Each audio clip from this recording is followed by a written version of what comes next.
inakalang pinakasentro ng kayamanan ng Pilipinas. Pero kung titignan natin maigi, hindi naman halata ang sinasabing kayamanan. Ito nga ay sentro ng teknolohiya. Sunod sa uso ang bawat tao. Pero sa ganitong mukha ng Maynila, kapansin-pansin ang kahirapan ng bayan. Kaso, binabaliwala na lang ng mga tao. Dahil parang nakasanayan na. O kaya, wala tayong mailaan na panahon. Rason para di nila mapansin ang kahirapang pilit na nagpapapansin.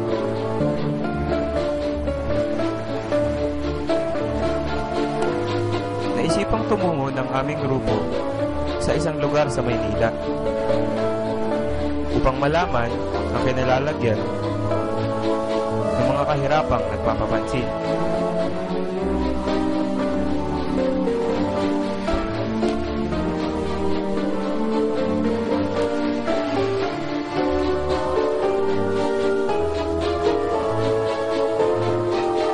Sa aming paghahanap at kaunting paglalakad,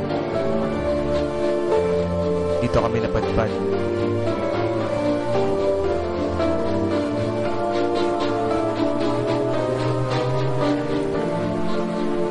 Sa kalye ng Mendiola, sa paligid ng CEU, na malapit lamang sa palasyo ng Malacanang. Dito kami nag-ikot at nagmasid.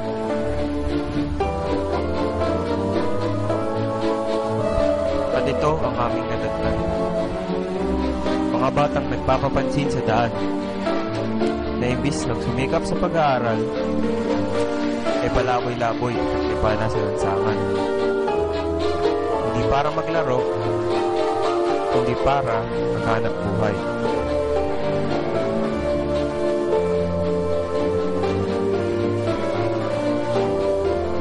Sinubukan ng aming grupo na kausapin at kamustahin ang isa sa kanila.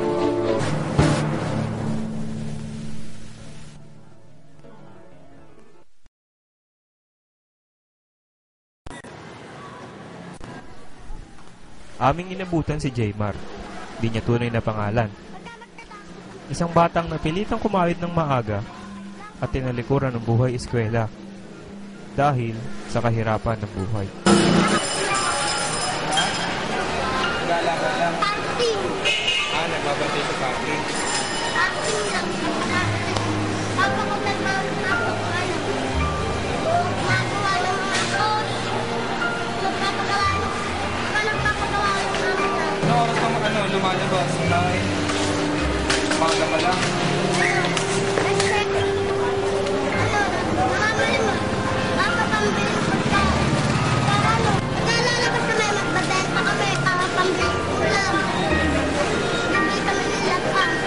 Ano binibenta? Ha? Ano binibenta? Mga bakol. Nabenta kami.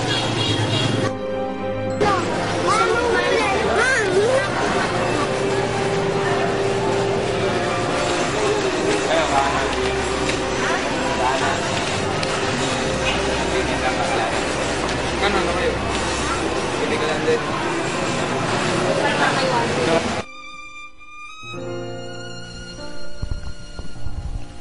Baka sa mga mukha ng bata ang gutom.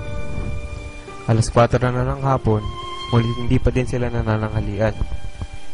Kaya't minabuti naming tulungan sila, kahit sa maliit na paraan lamang, upang mapunan ng kanilang kumakalam na mga tiyan.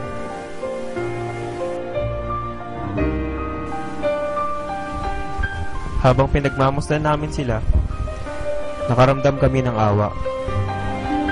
Bagamat masasaya ang mga mukhang kanilang ipinapakita, batid pa rin sa kanilang mga mata ang hirap at pagod, na hindi nararapat para sa batang tulad nila ang itaguyod ng kanilang pamilya ng ganito kaagas sa kanilang buhay. Alam namin na ang tulong ng makakaya namin ay pangtawid gutom lamang at hindi pang matagalan. Ngunit, sana ay maging halimbawa ito sa atin na maaari tayong gumawa ng mabuti sa ating kapwa, maging maliit man o malaki. Sana ay pasimulan nating mapansin ang kahirapang nasa paligid natin. At huwag tayong mahihiya mag-abot ng tulong sa kanila.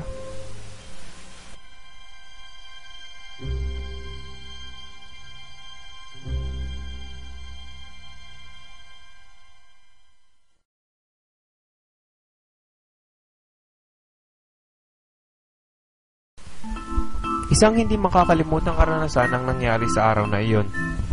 Pagod sa paglalakad, init ng araw, usok ng lansangan at ingay ng kamanilaan. Ngunit, lahat ng ito ay naibsan dahil sa pagtulong sa dalawang bata. Natila sa lansangan na nagkaisip, lalaki, at siguro magkakapamilya. Para sa ating pamahalaan, sana ay masolusyonan na ang lumalalang mga bilang ng street families sa bansa. At para naman sa ating lahat, sana ay hindi tayo maging bulag at pansinin natin ang mga kababayan natin na nangangailangan.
Tawagin kang kaibigan na pinakamatalik. Pupulupot sa leeg mo, sisip-sip ng iyong dugo.